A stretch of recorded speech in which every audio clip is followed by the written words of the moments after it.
Hi, I'm Minotaur. A couple weeks ago, I let you guys vote on which map I'd make my next Defender guide for, and you guys chose Lair. I've come to deliver. You can always ban Lair now, but in case you have to ban something worse, it doesn't hurt to know how to defend Lair. We're going to start by addressing the elephant in the room, that being that this map is absolutely massive. A very large amount of space is wasted depending on the site, whereas a lot of other maps can still have a deep roam that has a little influence on site. When holding the top floor, there's practically no reason to be as far away as the basement. I'm not saying not to roam, I'm saying to be reasonable with it, as the map is quite big. The top floor has roughly 3 segments to pay attention to. The first segment is the main breach, along with the control room and the immediate area surrounding it. The second segment is a string of hallways that goes from blue all the way past green into R6 room. The last segment to pay attention to wraps around the R6 room, going from the mezzanine to the exhibition room. While there are a couple of windows and a staircase in segment 3, most groups tend to want to go through either segment 1 or 2. As such, these are the areas that we want to keep a watch over the most. The segment near operation requires most of the setup, so we'll start there. The main breach into office needs to be reinforced. There is a soft wall facing breach, and if you're standing on mezzanine looking at that soft wall, the wall on the left is the one that needs to be reinforced. This wall will stop anyone at the breach from shooting the player contesting control center. The wall on the right, however, could do with a couple footholes. This little nook here is default plant, and footholes here will allow our player contesting control room to effortlessly stop default plant. Now that we have that figured out, let's discuss actually holding control room. Unless you're doing something spicy with a zombie or something like that, we can hold control room from the mezzanine. For starters, we'll reinforce the left wall so that we can swing from the doorway and still have safety. Some head holes for the other wall will give us a secondary sightline and be harder to predict. This layout has 2 bonuses. The first bonus is that if it was the other way around, you'd be able to be killed from the window relatively easily, which can't happen here. The second is someone all the way at the back of mezzanine by the default cam will be able to lend you a hand in defending control room should you need it, while also not crowding you. The next segment to look out for is a string of corridors stretching all the way from top blue into sight. If we're talking strictly top floor, the only way to connect without going outside is through this door and the soft wall directly next to it. This might be one of the most defender-sided spots in the entire game. There isn't much point to opening the wall, as all you'll be able to see is a single doorway. Your best option is probably going to be reinforcing it and just holding the single doorway if you can. Of the 3 stairways that go to top floor, you should be covering 2 of them now by this single door because map design. If they don't seem to push through this way and you're feeling ballsy, you can go over to Skybridge and get some free kills on anyone opening breach. The last segment of top floor goes from R6 room over to mezzanine. There are 3 windows here, as well as that other staircase. People don't seem to like coming through here, and for good reason. You're forced to vault in a room extremely close to sight, and that makes a loud sound cue. As well as this area is very far from lift spawn, which is hands down the best attacker spawn on the map. We can instead use this area for our rotates. A rotate into observation from office will connect us to that part of the map. Another rotate into our 6 room will help us get into our other site. These 2 rotates will allow us to move in a variety of directions and adapt to any situation. Lastly, we have 1 extra wall here in office. If you have a mirror, you can place it here to contest the breach. If you don't, I recommend head holes so that you can contest the doorway from behind the desk, and if the breach is open, your players in R6 room can use it to peek the breach. For player positioning, we want someone to protect control and default with the position we prepared earlier. We could do with a player behind desk to be close to breach in case they need to be aggressive and they can turn around and hold R6 room. We need a monitor for R6 itself. If you're feeling aggressive, you can move into the hallway a bit, but don't die. Being aggressive is not the same as being suicidal, and if there's a legitimate push coming in from top green or Skybridge or wherever, you can fall back to site and hold it with your team. A 4th player to cycle through our rotates and corridors can have the job of just making sure that no one comes in through the 3 windows and help defend wherever the push comes from. The last guy can die spawn peeking, or roam, up to you. So usually site selection etiquette states that after winning top floor, or losing it twice, that bottom floor is the next site to go to. The reasoning is that you have fewer directions to watch from. When on top, you have your level and the level below. When on the bottom, you have your level and the level above you. When you're on the middle, however, you have your level, above you, and below you. With Lair, the basement is very convoluted, and I believe an exception should be made to the rule. With that in mind, let's try to defend Bunks. If you like to turtle, you may like this site. Bunks has an exterior wall that everyone seems to just forget about, which is funny because of just how easily you can take sight once it's opened. Ensure it's closed. If you suspect the enemy might try to open it, you need to tighten your hold on security, but we'll get to that in a bit. The doorway between sites is smack in the middle of sight. Despite that, the design of the map makes it very risky to peek that doorway from either site entrance. We're going to want to rotate just in case. We get two other benefits from this particular rotate. If someone pushes into briefing with the intent of clearing pillar, you will have a crossfire on them.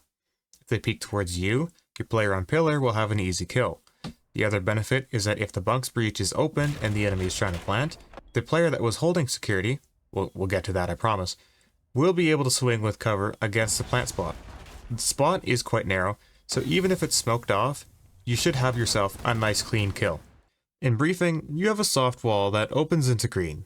We're going to want this closed. Any angles you open here will benefit the enemy more than you, as they have a safe spot right here. Keep this closed, and your player on pillar will be able to contest security safely. The two soft walls that go into security are more for player choice. You can put some head holes in one for some aggressive holds, but it'll be easier for your player on pillar to just hold a doorway rather than a doorway and some head holes. Now, for security. Nope, not yet. After this next part. The site has a hatch above briefing in the corner next to the rotate we made. That needs to be reinforced. The rest of the ceiling is soft, and therefore we're going to need some pretty heavy roam upstairs. I mentioned holding security several times during this segment of the video, but let me make something clear. By holding security, you don't have to be in there 24/7. Set a trap and wait for a good time to spring it. You can use the hatch above security to get a couple picks. If you like roaming, you can come up yellow and impact the soft wall to get someone on their drone. You don't have to have a death grip on security. You need to be able to flush attackers out of it and use it as a trap. For defender positioning, you'll want a player to hold pillar, a player in the back of bunks, and a player with a plan for security. As you need good roamer presence upstairs, I highly recommend the other two roam above site. You can always walk down green to pop up right behind an attack or drop mez to flank security should the situation call for it. The next site is Armoury. One of the rooms in this site has a soft roof and the other does not. We're going to keep that in mind when defending the site. The door between sites is in the middle, just like the last site. We're going to want to rotate on the very side with a reinforcement next to it.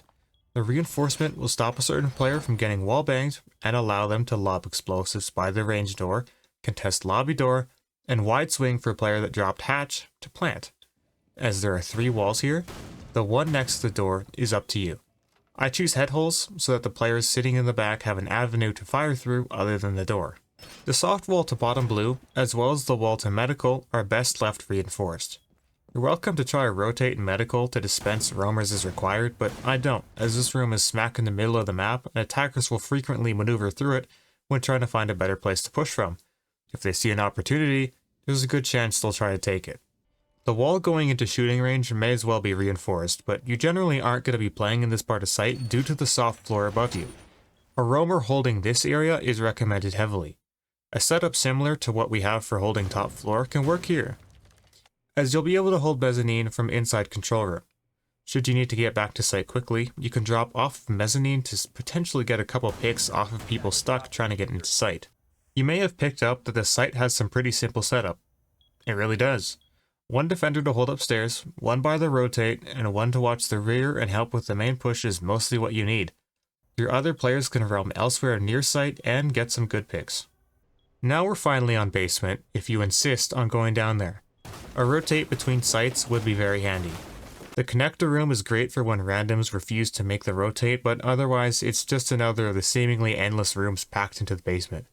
There is a rotate option available for it, but unless you know what you're doing, just reinforce it until you're happy with the general basement hold, and then you can experiment. When inspecting the basement, you'll notice that there are 4 extra doors connecting site to its surroundings aside from the connector and rotate. While this is somewhat normal, what isn't normal is both the distance between the doors and the furniture within the rooms. Most furniture tends to only give off cover up to the crouch height, but the furniture within these rooms block head height, which may make holding multiple angles at once to be a little bit more difficult. Therefore, our 2 soft walls can do with a reinforcement. Unfortunately for us, if the attacking team can get decent map control, a flank regarding the warehouse side of the basement may prove to be incredibly difficult. This is because if the enemy holds warehouse, they can hold the hallway next to missile and lockers, preventing the passage through there, and if they hold barrels, locker is pincered, allowing no free flank. There are no hatches in the warehouse, so we have to rely on the staircase, which is right next to the dude holding missile and lockers. Even if we wanted to get to this staircase, we would have to go all the way around upstairs from the complete other side of the map.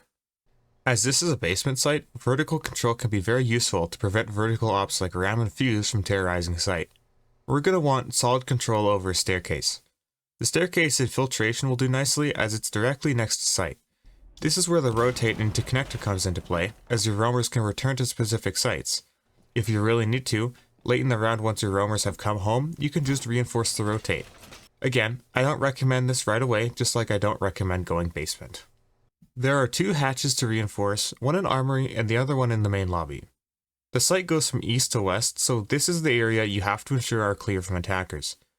Defender layout should be roughly 1 guy for each site with a roamer or 2 above site. One can actually cover it, and the other can stand by or just go to the dangerous warehouse flank. Your last guy can go wherever you think he's needed. Well, there you have it. That is more or less how to defend Lair. Obligatory, find what's best for you, of course. If you have any questions, leave a comment. That's all for today. Thanks for watching. I'll see you.